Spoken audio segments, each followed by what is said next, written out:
We back. Hit that like button. Subscribe.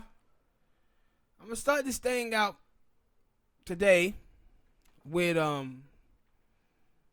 Yvette Carnell. Yvette Carnell had a show last night where she was talking about Roland Martin and talking about Kamala Harris, and I'll talk about that in another topic. But she's talking about Roland Martin brand of politics. Somebody had asked Roland Martin what he thought about the ADOS movement. And he was talking, and he was like, and she was talking about how he didn't talk about ADOS, African Americans, like he was a part of us. He talked about us as he was observing us from a distance. And she was trying to figure out, like, what is Roland Martin politics? And I said, what Roland Martin politics is a politics of privilege. This is the same thing you saw with Angela Rye. When they was talking about poverty, and Angela Rye was like, nah, my people, we doing good. Right? We doing good. This is the same politics that you see with Roland Martin. Is that you have privileged black people in position of power talking for African American community, when the reality is African American community is not privileged. This is sort of like having rappers represent you. This is why white America always go and get Cardi B's and Killer Mikes and these type of politicians to talk for African Americans, because these people are privileged. They ain't gonna. Huh? I used to always wonder that. Yeah, but that's why they do it.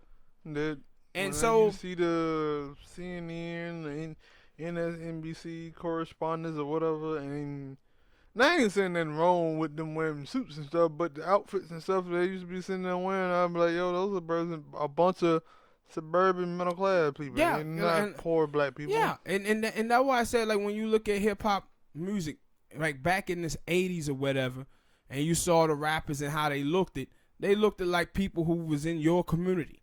They talked that way. It was a lot of conscious rap going on. But now you watch hip-hop music. Hip-hop music is not a reflection of black America, not at all. And the people in the mainstream media that's representing us, they're not a reflection of black America neither. And so when you see Roland Martin and a conversation about reparations start, Roland Martin is looking at it saying, I don't need reparations.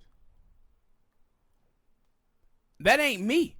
And also, if you keep up with the back and forth between him and Yvette Carnell and Tone Talks, what you constantly see him do is talk down on them. He talks down to them even though he on the same platform as YouTube with them. But he think he better than them.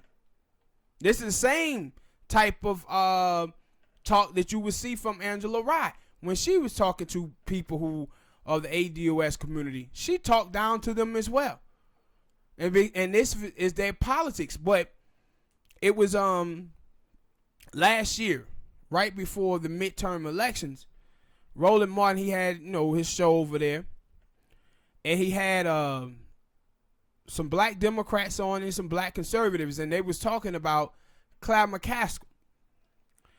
And Congressman Cleave from Missouri, he would not endorse Claire McCaskill because she was avoiding the black community. She wasn't putting any dollars in to make sure the black community got out to vote. And that rubbed Congressman Cleave the wrong way. And so Roland Martin and his panel, they start having this discussion, and they start talking about how, if it was me, I would distance myself too from the black community when I know I need to get this white vote out. See, this is a thing that the Democratic Party and the mainstream media have done to black people, and they use people like Roland Martin them to sell this to black people. See, the Democrats, every election, what you see the Democrats doing is chasing that Reagan Democrat.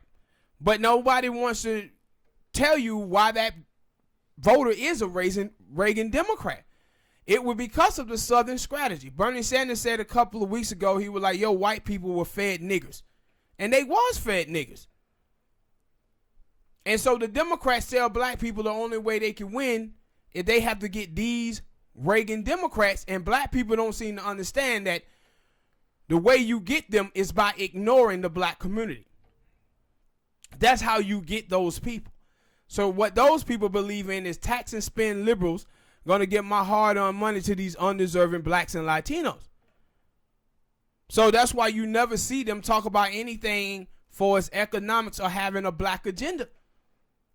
Because they trying to get those white voters. This is the reason why also when you saw Obama, and Obama would give speeches at the NAACP or at Howard, he always talked down to black people. Because Obama wasn't talking to you, the people that was in that room. He was talking to those white people who was listening. This is the same strategy of Bill Clinton in the 1990s. They played black people for fools. They put racism out there from the Republican Party and get black people to just vote against the racial Republicans. But black people actually asking for something in exchange for their vote. No, you can't do that. And the thing is, we as black people, we done went along with this for 50 years. And we ain't got played for it. Not understanding that when they tell you somebody like Joe Biden has appealed to Midwest voters, they telling you all that racist stuff that Joe Biden done with the 1994 drug bill, him saying that in an interview with Chris Wallace asked him how does he appeal to white voters, and he said, well, Delaware was a slave state, or him saying that, somebody need to teach black women how to close their legs, and the stuff that he did at the debate about slavery, and he started talking about black people raising their children. This is the type of stuff that they telling you that can appeal to those white voters. And black people had to get to the point where they start asking themselves, can you continue to be voting for these people who are getting in office by saying they won't do anything to help or improve your life? Is beating the Republicans good enough for you to win an election but lose at life? Because that's what we have been choosing to do. And the Democrats don't even try to sell us on anything else. They sell us on, hey, we the lesser evil. But like the great Dick Gregory said, hell, you still voting for evil. But for 50 years, black people have been looking and saying, well, we are right with that. They rather have AIDS. They rather have HIV than AIDS. They rather be manslaughtered than murdered. That's what black people have been deciding for the last 50 years. And that is the politics of Roland Martin. All right, people, hit that like button, subscribe. Next topic, smoke. And another occurrence of, well, y'all have been late. I've been saying the world is crazy and America starts with that being the craziest. Our MLB umpire came out and said, I guess on his Twitter, which is now deleted. Like, I hate that with me, people. Like, if you're going to tweet something, stand by it. As keep if you can't screenshot it. Yeah, keep it up. I forget the dude's name, but he was an MLB umpire. Said, if Trump is impeached, there will be a civil war, and I'm going to get my AR-15 right now. I said, so you just going to tell the world that you're a shooter. Yeah, no, this crazy. Now, he ain't a shooter. He a potential shooter. Yeah, but he a potential shooter. Like, if you willing to put that out there on Twitter, I'm saying I'm watching you. And the thing is, too, you gonna get mad one day, flip off, and then go to that trunk, and I ain't trying to be here. And my whole thing is, when you see these folk who tell you that they love Trump so much, it's like, dude, Trump ain't done anything. The only thing that Trump did was rob the middle class, which is probably of $1.2 trillion and give it to rich people. That's pretty much what Trump have done. So what you see these conservatives are a lot like a lot of black people under the Obama term, because Obama didn't do anything for black people. So the only thing that black people liked was the symbol of Obama. Yeah, of a so black nice. person and Michelle Obama and that family being in the White House. They were so wholesome. Yeah, that you like the symbol. Give a damn about them being wholesome. Yeah, you like the symbol of Obama being in office. And that's the same thing with Republicans. Because when you look and say, yo, what the hell have Trump done?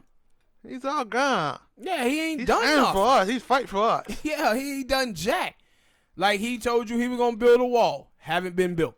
Told you he was going to bring jobs back to America in the coal industry and steel and all that. No, jobs actually been shipped across seas. Right. And now they selling you while shipping his own jobs. Yeah. Now they telling you what? Over the next 10 years, it's going to be almost 4.5 to 5 million jobs that are going to be killed due to automation. So what the hell do you love Trump about? You know what they love Trump about? What they love about Trump is that Trump make liberals in the media angry, and that's what they want. They want to make liberals angry and upset. That's why you always see them trolling. I don't pay attention to him. Yeah, trolling liberals. That's what they do. Actually, I laugh when I see most of the stuff that he says, mostly because I get what it is, because I know that some of these people out here, when I do walk by and I see a topic or a headline that he said, and I see people talking about it, I laugh because it like, y'all really sitting here discussing what he said. Yeah. Like, really? But see, that's the thing. That's the thing with Trump. That's why they love him. Because conservative voters don't vote for anything. What they do is vote against something. So they voting against militant feminism, militant LGBT, and the suburban black people in the media who constantly cry about individual racism. That person said something racist, or that person said something racist. That's who they voting against. They voting against those people. And see, Trump make those people head explode in the punditry world of MSNBC and CNN and then on the internet. So they happy just about that these people get angry. And so you see, anytime with cancel culture, anytime the left wing gets all outraged about shit, conservatives love that. Mm-hmm. And that's why they vote. Before they do, I'll have a picture of him. I can't remember his name. I probably have it. I'll put it in the description. Of course, they can't do anything for him. To him, the MLB, they can't really do anything. Maybe they could, I don't even know if they can suspend him, because he just put something out on Twitter. But, like I always say, when somebody show you like something like this, you keep an eye on him. Yeah. Because either he going to be on homicidal watch or suicide watch. You keep an eye on him. And but the thing is just crazy to me, man. How with Obama, like I said, with Obama and now Trump, I don't understand how the left wing or the right wing in this country love those two the way that they do. Because it's like, none of them did shit. And now I'm thinking like, yo, if he impeached, it's going to be a civil war. Like, really? Mm-hmm. Really? Like, it wasn't even a civil war when Nixon got impeached. And I thought they loved him. No, not like they love this one. Like, Nixon was an old racist too, but he was subtle. Trump ain't subtle. Trump in your face. And so that's what they've been wanting since like the 1980s. And they got and see, you see Trump supporters out there talking about, yo, man, Trump is the greatest president in the history of America. Mm-hmm. Right? They know that racism that he put on display, they like, nah, we love it. This is what we want our president to be. Another thing, for them umpires and players who are not white or don't think like him, I wonder, like you can have friends that are conservative and whatnot, but that type of friend right there, nah, you ain't friends with him no more. Like, he basically telling you that, no, yeah, I'm ready to go. Like, even though we friends, when this shit pop off, I'm gonna shoot you. No, he ain't gonna do shit. No, like, he probably ain't, but just that type of tone, like, no, we ain't friends no more. But that type of shit, it was another person who was saying this too, in the right wing, was talking about a civil war. Like, and it ain't. If you watch the poll, it was like I saw a poll about 6-7 months ago where it was like 23% of Americans believe that a civil war was in our future. Possibly. And I was like, yeah, people seeing all this shit pop off like this in this country, so people are losing their shit. I want to know what some of these people fall at. Well, yeah, I would. I want to ask that question. What would these people fall at on this civil war? Yeah. And I don't know why it would spark up if it's but if it did, where would those people be aligned with? No. See, if it's a civil war, then the government is gonna side on, hey, we equality and everything like that. That ain't my question. My question is what happened if a race war broke out.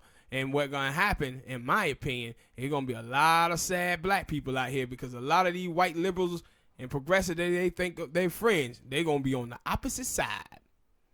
And there's going to be a lot of hurt feelings. See, I'm not honestly. That's why I didn't ask it, because I knew that if a race war was to spark up, yeah, the white people gonna be over there, the Latino people, the people who look black gonna be over there, and they're gonna be like, and the spicy whites gonna be over there with white people, trying to be the goddamn overseers of the plantation. And you know who gonna be over there fighting with them to get that spot? The black immigrants. Yeah, that's what I just said. That's what I said. No, we want to be it. That's what I'm saying. And the old people gonna be over there trying to get over there on the white side. And like I always say, if you don't know that you black, there's a white person out there who will let you know. Now, they might let you in because you over there talking about you will fight against us. But what they gonna get you afterwards? Enslavement. Yeah, what they gonna get you afterwards? But hit that like button, people. Subscribe. Let us know what you thought. What's your thoughts on this crazy umpire and his? I'm gonna go and get my AR. I'm gonna buy me an AR-15 and just that weapon there. That's why I was like, yo, you gotta watch him. Yeah, and that's why I said that he picked that weapon for a reason because people in the main screen is always talking about banning that weapon. That's why he chose to say that weapon. No, I was like, when I saw it, I was like, yeah, you keep an eye on him. You could have just said, I'm going to get my guns, and I've been like, still would have had a little, but you specifically said that, and he got a point. That's the reason why he said it. Yep. All right, people, next topic. Kamala Harris. Kamala Harris, she comes out when she first came into the race, and people asked her what would she do specifically for black people, and she said absolutely nothing. No, I'm not going to do anything just for black people.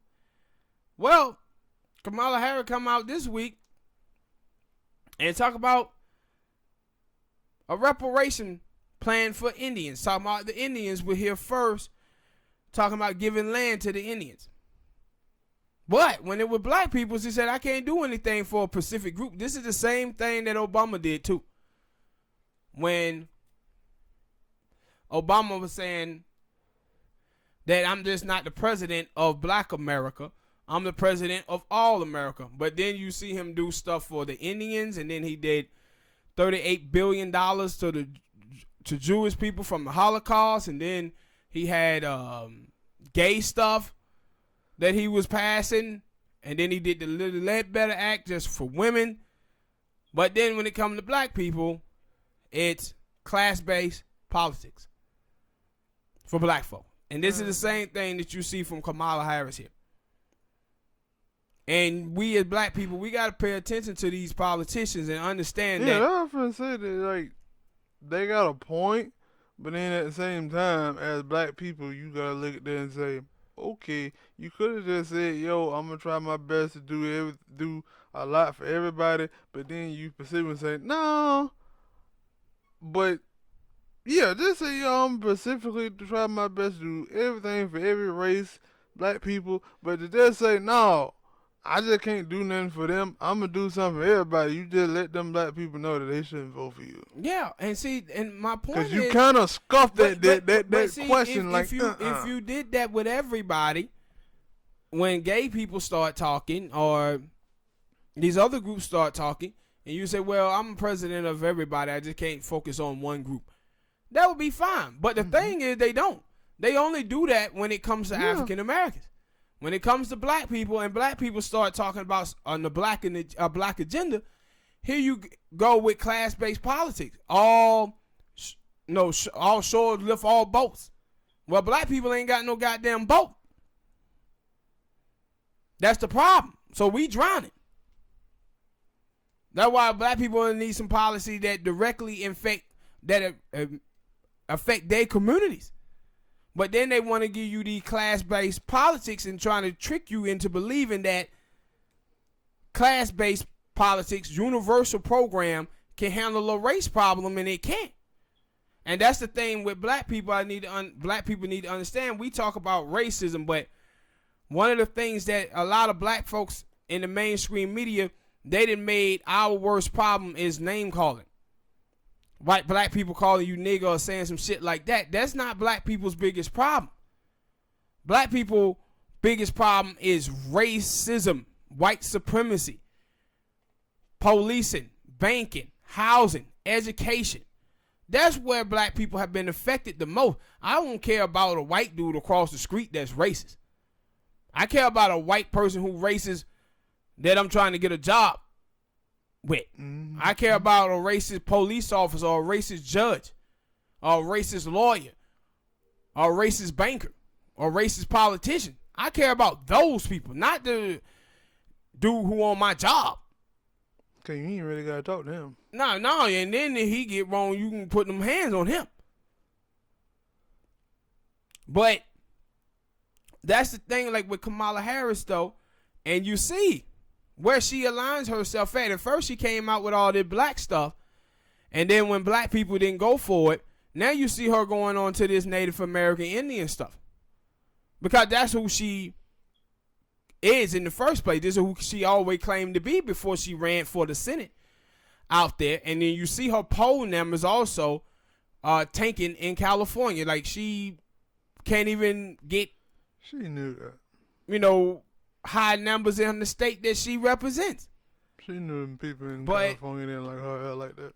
But this is the thing that they constantly do, though, when it comes to black voters. And the reason why they do this is because they take our vote for granted, man, because we've been voting 90-some% for the Democratic Party ever since 1964.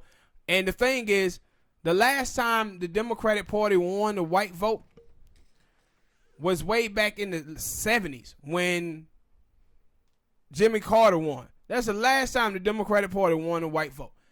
But black people been lifting that party up and keeping that party in power and haven't got anything in return for that.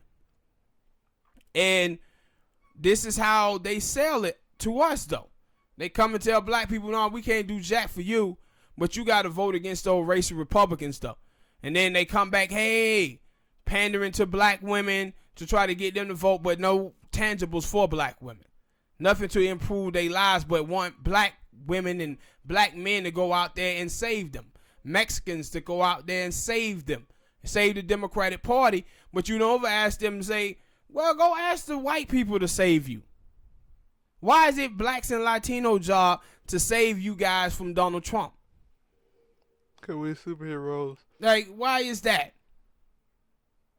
When those two group of people have the worst lives in the United States of America, you ain't doing nothing to help them in return, but you keep asking so much of them to go out and save this political party from itself. Tell the white people to go out there and save them. Or tell the LBGT and the white LBGT and the white feminists, tell them to save them. But they think, a lot of these women out here think that feminism is going to defeat white supremacy. Not when 54% of white women are voting Republican. Y'all ain't got the army. But go around and don't pay attention to black issues and the black agenda. Don't go out and try to focus on a Latino agenda when you have 59% of African American voters who can vote, 49% of Latino, and 70% white. But 20% of that white vote is liberal. So what you need to do is gin up the black vote, gin up the Latino vote, and then with young people, they only get around 21% of young voters. But Obama, he ended up getting 51%. So them white voters that they be trying to get, they really don't need those voters at all. See, Hillary Clinton got 29% of the white vote, right? And so now you hear the Democrats telling you that that's why she lost the election. It's not why she lost. And if black people would have voted the way they did in 2012, in 2016, Hillary Clinton would have won Pennsylvania by 1.5% of the vote. She would have won Michigan by 2% of the vote. And she would have won Wisconsin by 1.5% of the vote. In 2008, Barack Obama could have got 27% of the white vote and he still would have won. Because it was that many blacks and Latinos that came out and voted. And in the last 10 years, right, in America, in 24 states, it have been more white people that died than was born. That's why white people are doing all these abortion laws. Conservatives. Because too many white women are having abortions. So what you see from the mainstream media is that the mainstream media have heavily overplayed the representation of the white vote in these elections and underestimated the black vote. But the thing is, black people need to understand is with the drug war and everything, the reason why Latinos and black registrations is so low, one, they don't do anything for blacks and Latinos. Two, they're allowing blacks and Latinos to get all of these felonies on their record so they can't vote. And you don't see the Democrats doing anything by trying to teach black voters or Latino voters about expungement, where you can get the felonies expunged off your record. So I have heard something like that, where dudes who do have expunged records or whatnot, and they still don't have the ability to vote. But I don't really know too much about it because I didn't pay attention to it. But But Obama did this type of thing in 2008. What, making it so people who've been in jail for Obama, he was doing this. Getting people trying to get felonies expunged from record. So people could be able to vote. And it worked for him.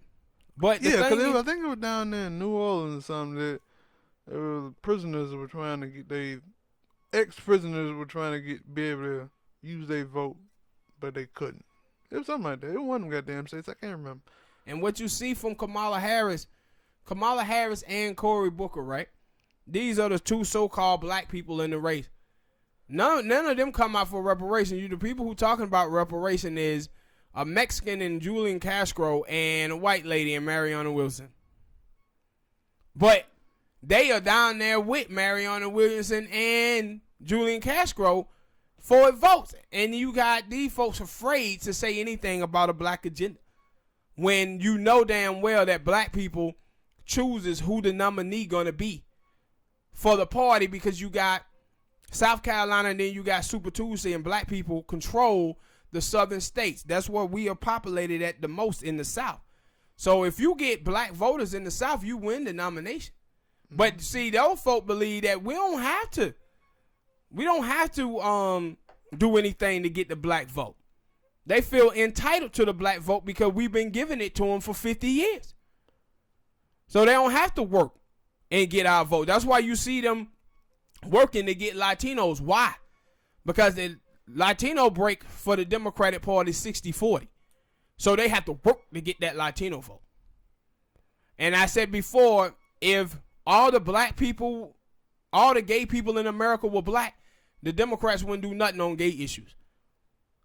If it were black people that you were fighting and trying to get in the country from Mexico, the Democrats wouldn't do anything on immigration. If all the women, a part of feminism, were all black, the Democrats wouldn't do nothing on women issues. They don't do nothing on women issues now. They just talk about it and say they for women, but they don't actually do anything for women at all. Women can get raped right then. Yeah, like, domestic violence laws, rape laws, 2 out of 3 people on minimum wage are women. You don't see the feminist groups, women groups talking about none of that nonsense. None of it. You don't see them talking about none of it. So this is the type of stuff that they use against black people, man. Because they feel entitled to our vote. All right, people, hit that like button, subscribe. Next topic, Smoke. Suge Knight. I don't want to say that because that'd be wrong, but I'm guessing Suge saying he ain't gonna never get out of jail, and that may be because he has 2 things going right now. I think I know that he probably have a biopic written and made by Ray J. Yeah. And then you said that he wrote over his life rights. Yeah, life right to Ray J. Now, I didn't know that him and Ray J were that close, but yeah, Ray J was back there when Snoop and Ray J and Brandy cousin. Didn't know that. Yeah, and so at that time back then in the 90s, Ray J was heavily over there with Death Row at that time. Yeah, and then also, I thought that they were saying that Nick Cannon was gonna be helping with that movie, but now I guess that he gonna be writing a book about Suge. Now, I didn't watch some of them biopic movies. Now for the books are different. Like books, yeah, most of those are like tell all, and I wonder they're gonna tell every single thing, good or bad, that Suge ever Suge. Probably not. You know what crazy to me is with Cause they gonna be Suge one interesting book. I'll read it. is that Suge Knight must look at his sons as fell in the business, because since he been in jail, that's who's supposed to been handling things with Death Row. And now to see him going outside of his family and getting Nick Cannon to write his book, writing over his life rights to Ray J, them cats over there must not been business minded and actually doing a good job of handling Death Row. But maybe, I don't know. Like I know that his son got a reality show. Yeah. That little retail show. Yeah. So I don't really know. I don't know how many sons he got, but I only know about that one. So I don't know. Maybe so, or cause I know that they were like his wife is an attorney or some shit like that, and she supposed to be helping with helping Nick Cannon with the book. You know what's crazy? I think I told you about this, but we never covered it on the show. You know, Mr. Potato Head now own the Death Row catalog. Yeah, like Mr. Potato Head owned all Tupac music that came out on Death Row now, and other Death Row albums and stuff with Snoop and Dre. Came in with a lot of money. Yeah, Mr. Potato Head now owns the catalog of Death Row records. That you, like, and I ain't think about it at that time when you told me that, but it like really, like I understand. It's some things that, I don't care how much amount of money that you come to me with, I wouldn't sell. And that, to me, if I owned Death Row, I don't think I would ever sold that. Yeah, but the thing was, it was another company.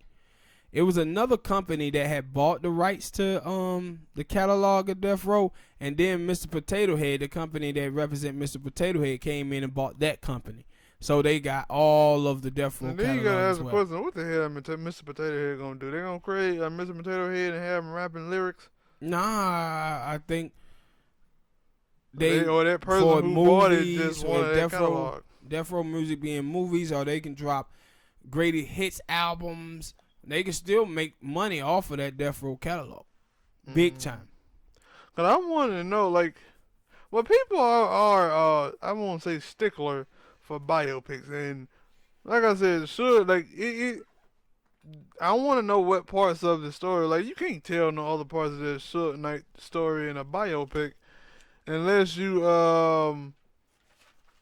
gotta be talking about the rapping parts of him being a CEO and stuff like that. You can't go out here and be telling me that, Suge, when he went to school, this is his life when he went to school and went to high. Like, no, we want to know about the nitty gritty. We want to know about the behind the scenes, the on the scene, because it ain't like behind the scenes he was doing something different than when he was on the scene. I just want to know about the bullying and him pulling guns on everybody. That's what I'm talking about.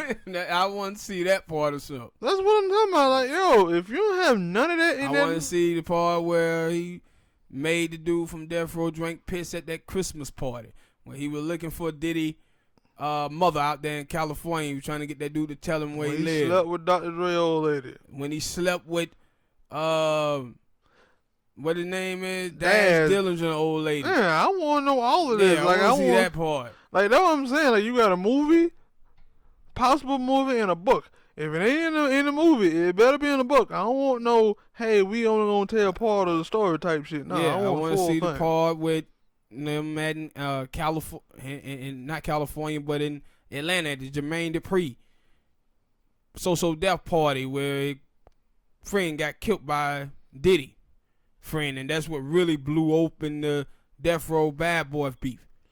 All of that. Man, I'm like, I don't want you out here now. Like, especially because now, like, most of this stuff is well known. It's well known to some, because some people been out here spilling tea for the last 10 years while you been in jail. So, like, let it all out. Yeah. You already in jail. What you got to lose? Yeah. Nothing. Yeah. Hit that like button, people. Subscribe. Let me know that you feel the same as I. You want to know the full story, the whole truth, and nothing but the truth? So help me God. Jesus. Let me know in the comment section. Because I want to know. Next topic. Lord, oh Lord. Lord, oh Lord, oh Lord. Ladies and gentlemen, as you know, the last show, I was telling you guys about Pharrell and all of this new masculinity nonsense and how they aiming this stuff at the black community. And what they trying to do is confuse your children. They trying to confuse your children. Children gotta pay attention to that. And this week, again, we have some nonsense. The singer Tank was on the lip service show of Angela Yee. And he starts talking about a man can suck a man's penis 2 to 3 times. 2 times. And still not be gay. People, what we watching here is people trying to redefine what we know. What people are trying to tell you is that, fellas, when you was around women and you got an erection, that really didn't happen. It ain't no such thing as being horny, man. That's what they trying to tell you. But no. If you go around here sucking penis or Peters or Peckerwoods, your ass is gay. Gay, it ain't bi, tri, high. Yeah, gay. All of them. Yeah, your ass is gay, man. And y'all out here trying to play with our babies. And like, cause I know Anthony, you were like, well, like, soon when he said it, it was like I saw sperm dripping off his lip. Shut up. No, I did. When I saw it, I was like, wait a minute. I ain't gonna suspect behavior. It was suspect. I ain't gonna say that he gay or he might have been talking about somebody he know who told him this story and it popped in his head. What happened? What happened to me, Smoke? When I saw it, I said, oh my God, Spanky. Jumped in my mind. Spanky. Remember from Wild 'N Out? When Spanky was like, hey, y'all know Tyrese was up there in Hollywood having sex with the men for movie role. And I was like, wait a minute. You remember him and Tank was in a group? Yeah. Well, he over there sucking off some of that black tie? You so wrong. He could have been talking about black tie. No, he was sucking off some black tie. He could have been. I know that we're going to start speculating. Stroke for stroke. But, when cause I know as you were like, yeah, I think that he was kind of, not caught off guard, but he was kind of, I was like, no. Like, when you trying to create, like, I don't know, some people do, but when I'm trying to create an analogy for something, I ain't going to something like that. And it's so many things I can create an analogy for. I'm not finna go to, a dude who sucked a man penis the first time may go back because he ain't sure he, like, no. You did it the first time you're gay. The first time you're gay. That means, because what it means is that you were turned on by that dude. Yes. You were turned on by that dude. Like, when you hear people say, yo, oh, yeah, in college I did some experiment, it's because they had thoughts about sleeping with the opposite sex. But, see, you hit on something there that with this conversation when it was going on, I said, listen to the lesbian women, because the lesbian women are telling on themselves. They were like, well, you know, as women, we experiment all the time with our sexuality. You know why you do, ladies? The reason why you experiment with your sexuality is because being gay with women is not seen as being bad. The most people who go through things in this country for homophobia is concerned, it's mostly males. Like, homophobic men love lesbian women. But you see lesbian women out here doing the most talking on issues of being gay, as if they felt the brunt of the when they say phobia. Phobia means somebody afraid, but people who are, have problems with gay people, they're not afraid of gay people. They just don't agree with the lifestyle. But these women are telling on themselves. No, women get to experiment and do stuff like this because women do this stuff for fun, right? This is the reason why y'all be half-ass naked on Instagram and stuff and YouTube because you get attention from it. And when you see guys who like lesbian women start trying to do and be what men like. So yeah, they get experiment. But guys, true. That is true. Yeah. It ain't like if you would have told me, yo, it's 2 women kissing, I'm watching it. You would have told me 2 dudes kissing, you vomit. I'm turning away. I'm like, are they done yet? Yeah. But and see the thing is too, I ain't got no problem with them kissing, but I don't want to see it. And see, and this is the problem that I have with this too. People want to ignore facts. And when I hear guys like him talk like this, the first thing I think about is my sisters. Because you have some of these black feminist women out here telling black women that black women, you should start dating bisexual men. And I'm thinking to myself, white men and black men, gay guys, they are number 1 and number 2 with people with that total package. That Lex Luger, that Ricky Steamboat. Well, you start doing, well. They burning, man. They got sick dicks out here. Let's just be honest, Smoke. And they out here telling our sisters that this is the people who they supposed to be having sex with. We got enough brothers going into prison. And they're dipping. In an anus full of feces. They ain't dipping, they full diving. Yeah, they full diving. Full and coming salad. out and spreading HIV and AIDS to the sisters. We got this happening already. And now we have these dudes out here like Tank talking about, yeah, man, you can suck a couple of peens, it still don't make you gay. No, it does. Because he supposed to respond to, he did respond. Yeah, but he came out and tried to stand on it. Like I said what I said. Yeah. And I said you was gay. And guess what? I stand on it. If you was out there sucking peen, you gay. No, but what I was finna say was because he used it, well, yeah, you know, y'all, a lot of black people are homophobic, and cause they were talking about it on the Breakfast Club and so, man, like, hold on, what do homophobia got to do with what you just said? Yes, nothing. That's what you said. Don't try to blame us for, like, if you gay, you gay. Yeah, but yeah, this is the thing now, right? This is the thing that's going on now, man, in America today, where you can't critique or you can't say anything to gay people. If you do, you homophobic. No, I'm not homophobic. I got family members and everything. I'm not homophobic. But also, I'm going to tell you wrong when you wrong. Because you're going to do the same. You do the same thing to other people. No, if you say something crazy that gay, I'm going to say, dude, you gay. Yes. What am I supposed to not say that? And see, what you see from guys like this, though, I feel like these guys don't have the courage, people who talk like him, to come out and say that they gay because they've been around some people who was homophobic, and they really afraid for those people. So what they trying to do is redefine sexuality. Like, nah, man, I can suck peen here and there. Yeah, I can let a dude dip in me for once or twice just to see how I feel. Don't mean I'm gay, though. Bullshit. Because y'all forgetting about being horny. Like, and that's why when you say, like, with gay people, and gay people be like, yo, I'm attracted to the opposite sex. What they selling you is that when I saw man naked or whatever, and I get horny, but I don't get horny towards a woman. So that's when they know that they gay.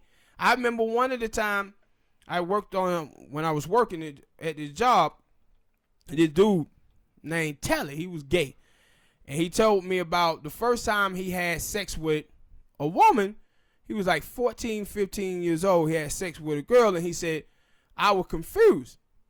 And he said, I never felt anything towards the woman. He said, so I was just having sex just to do it because I was a boy.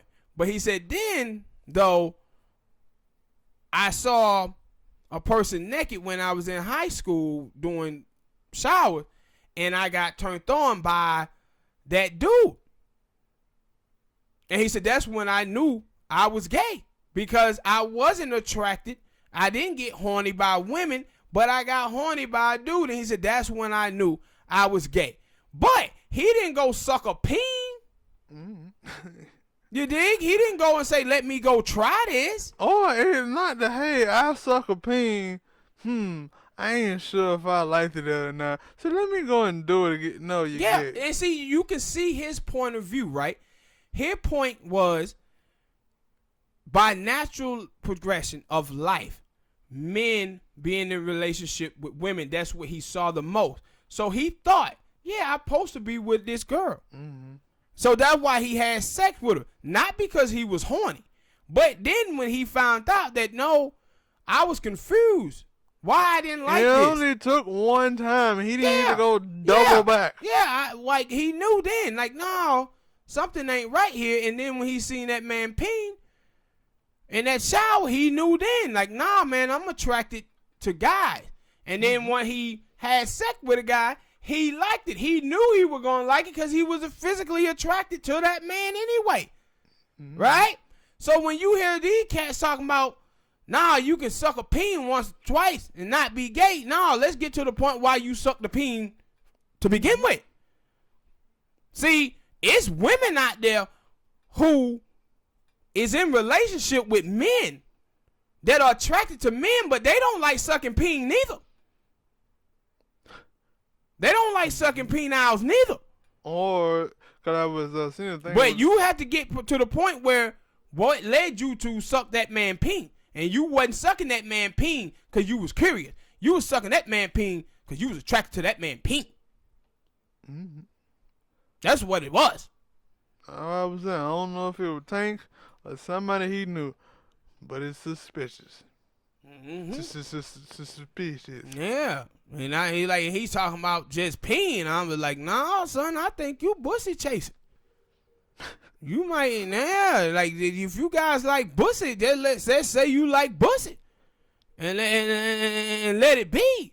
But to be out here playing around with this, this is like the Malik Yoba situation. And I'm like, dude, if you like pussy, just say it. But don't be out here trying to talk around it and change around things that we know. This is like these people going around talking about cisgender men. And, man, you subscribing to the gender that the doctor gave you. Nah, my doctor didn't sew on my penis. No, this is science. This is genetics. No,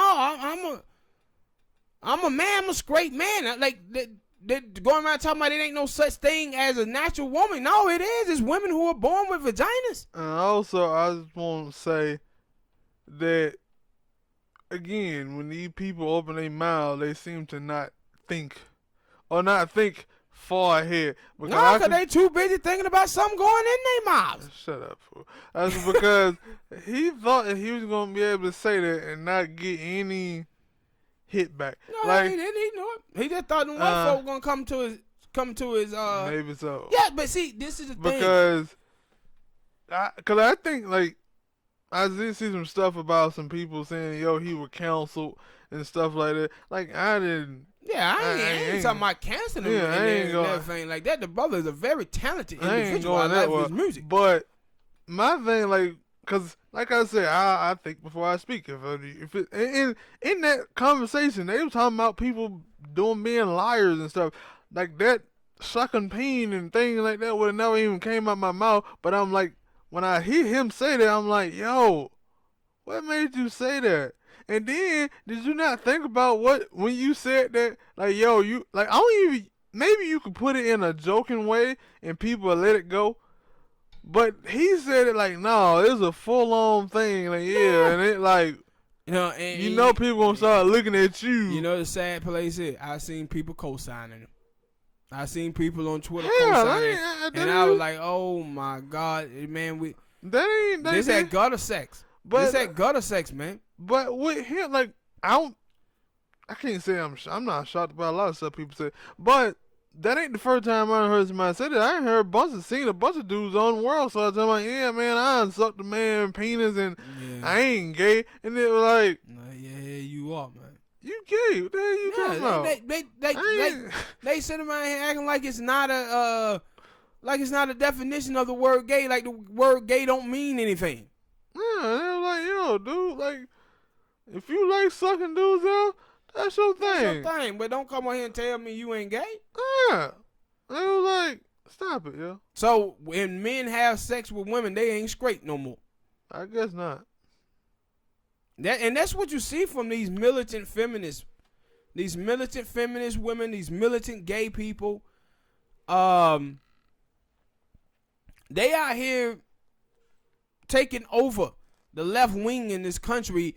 And my whole thing is, I always think to myself, how do such a small group, because there's only like 16 million gay people in America, and then with transgender it's 0.01 of the world, and it's the same here in America. But you watch these people, they done turned into the new Jews.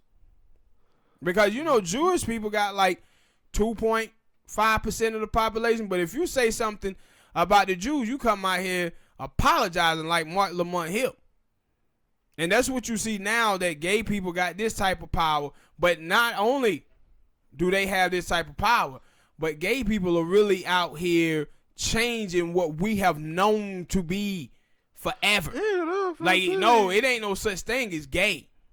That basically what he telling you. No, yeah, because I was like, yo, for years now, we've been telling people who come out and be gay, or some people have, not everybody, that, yo, ain't nothing wrong with being gay. You gay, you gay. Yeah. But now they like, no, if I'm gay, that means you got to be gay too. Yeah. And they're like, come on, Cletus, come and suck a penis with me. No, I just told you, ain't nothing wrong with you being gay. Leave me alone. Leave me out of this. Because I don't know any straight man. Like, you watch with dudes don't even like. Remember, it made me think about the scene of Martin. Remember that time when Martin was sick and he asked Cole and Tommy, can they rub that vapor rub on his chest? And they were like, hell no. Right? Men don't even vibe like that, bro. And they trying to tell men like, nah. First, and I told you before. I said this before. That, man, it seemed like some people won't be happy until men are gay men who like women. Because men are not emotional enough. Men are not in touch with their feelings enough. Men have toxic masculinity. And now it's, man, dudes, y'all can suck peen, man. It's okay. It's okay. All right, man, y'all tell us what y'all think about Tank in the comment section, man, and all this new masculinity nonsense that they throwing out here today. Last topic of the show. I told y'all last week about old Lee Merritt and Ben Crump. Well, they said it was some family members of the Jeffersons. And you know, Tatiana Jefferson was shot by the police officers in Texas a couple of weeks back. They said it was some family members had contacted Lee Merritt and had him create a GoFundMe page. And they had raised close to $250,000. Now, the father, he ain't hearing none of this. He don't want to have anything to do with Lee Merritt.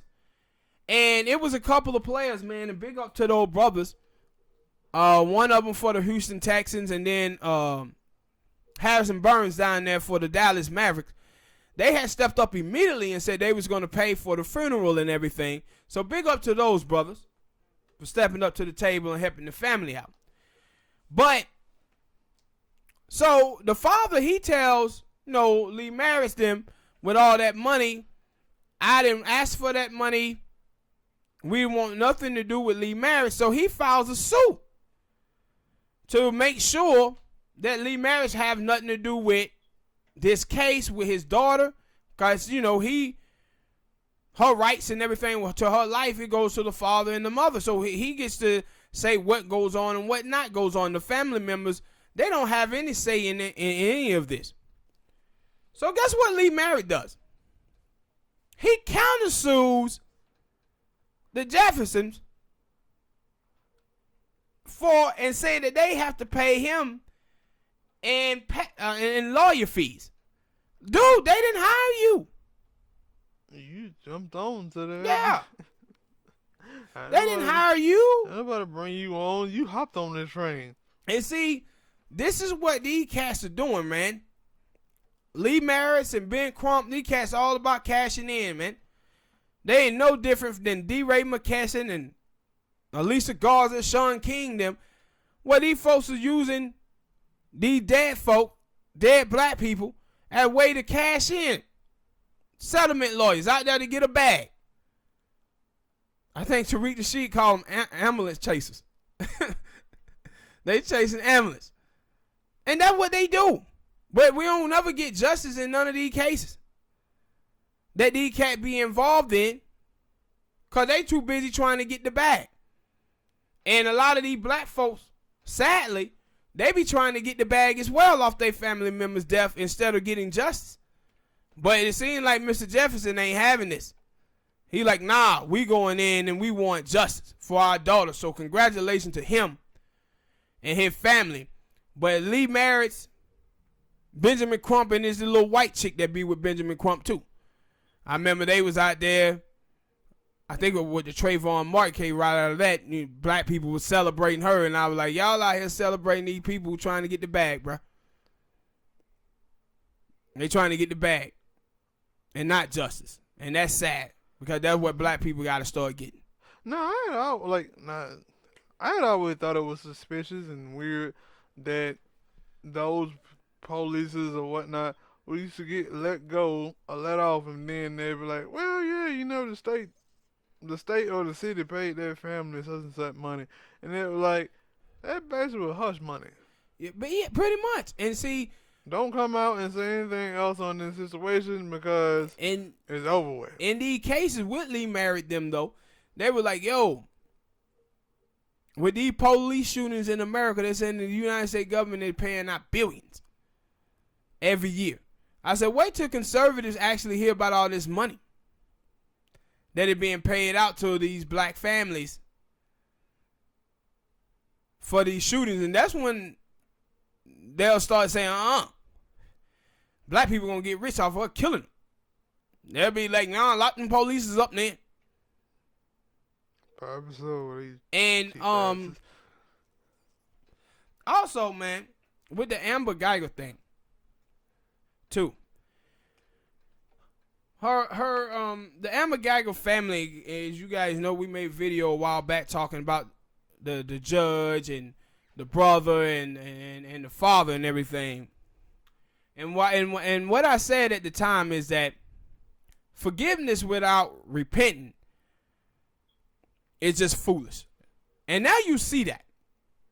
Because now her lawyer is talking about, yeah, we're about to appeal the conviction and we're going to appeal the sentencing.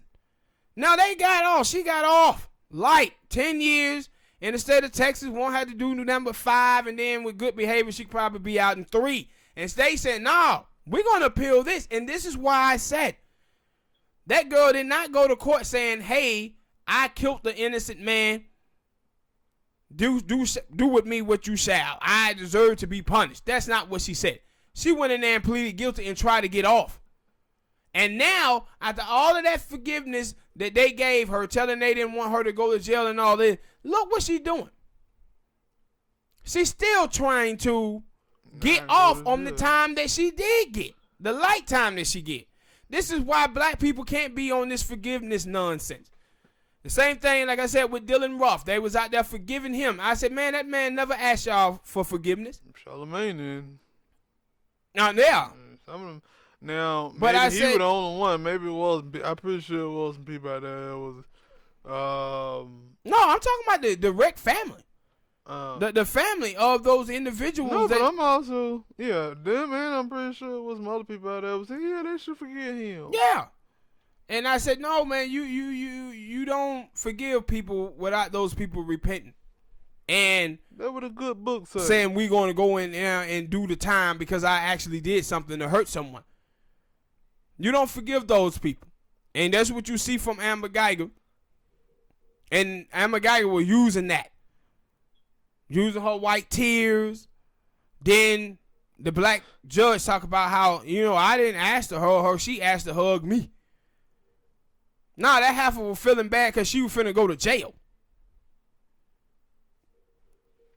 When she was saying all that racist stuff, she wasn't crying then. No, she was crying because she knew she was finna go to jail. But stop forgiving people, man, until they repent. And then, if they repent, still don't forgive them. killing your family member. Yeah, I'm not forgiving nobody. You don't really have to. When they say God forgives, I don't. I'm not forgiving you. You Hell, killed. Rick Ross made a song. Yeah, you killed my brother. I'm not forgiving you. Damn you. Go your ass to jail, partner. Not forgiving you at all. I don't need to forgive you. Now I won't go around and be angry. But no, and let you affect my life in a negative way going forward. But I don't have to forgive you for nothing. But that's the thing that I had heard that they're the reason why you should forgive them people because you don't want to go around angry. And they're like, no, like, cause I heard some people talking about it. And they were like, yeah, you can forgive, but you ain't gonna never forget. And I'm like, well, if I ain't gonna forget, I'ma always remember like whoever that person who they killed. I'ma always remember them and be like, yo, man, I sure miss such and such. That goddamn such and such killed my brother. So you gonna still remember that, and they gonna always come up. That person, you ain't gonna truly forgive nobody. Listen, man. And I know y'all don't, because some of y'all people still holding shit that happened to y'all when y'all was in high school. Shit, I'm finna tell a story. One of my cousins ate one of my chicken fingers. It was the last chicken finger in the box. Did you think I forgave him about that damn chicken finger? Hell no. I needed to remember that chicken finger. And every time I see him, I think about that chicken finger that he ate. Now me and him cool. We all right. But guess what he did? He ate my damn chicken finger. I'm not forgiving him for that. Am I stressed out by the fact that he ate my chicken finger? No. But you know what? I remember it. So anytime we eat any food around him, I'm going to watch my plate. And I'm going to watch my box. And that's like and that's another thing that I'm like, yo, you don't have to forgive these people because it's a great chance. Like you say, yo, you had to see your cousin every now and then, so it gonna always spark that thought. But when them people, you ain't gonna, like, those people who and family members, when the next time they gonna probably see Amagara? Never. Yeah. So they can be like, nah, I don't forgive her. Yeah. I ain't gonna never see her. Yeah. Like, I'm forgiving her. Like, it ain't like, yo, I'ma always see her and get mad. No, you can say, no, I don't forgive her. I ain't gonna be able to see her ass after this, so yeah, I'm good. When I was 14 years old, people, he gonna tell another goddamn story. My father lied to me about a goat cart. Told me he was gonna give it to me, and he lied. He told me he had this goat cart on layaway. I remember he supposed to brought it home. It was on a Friday. I'm sitting out there waiting on him to come home with the goat cart on the truck. Guess what? It was no goat cart, people. It was none. Do you think I forgave my daddy for that? No, I didn't. But I love my daddy. We carry on. But guess what? Anytime my daddy asked me for something, I said, I'm going to give it to you. But I want you to remember when I was 14 and you didn't get that go-kart. I didn't forget that go-kart, Smoke. I'm never going to forget it. But am I scratched out about it? No. I had cars and everything since. And then you was bad because your mama didn't want to give you a go-kart because she thought you was crazy and you going to hurt yourself. And you know what?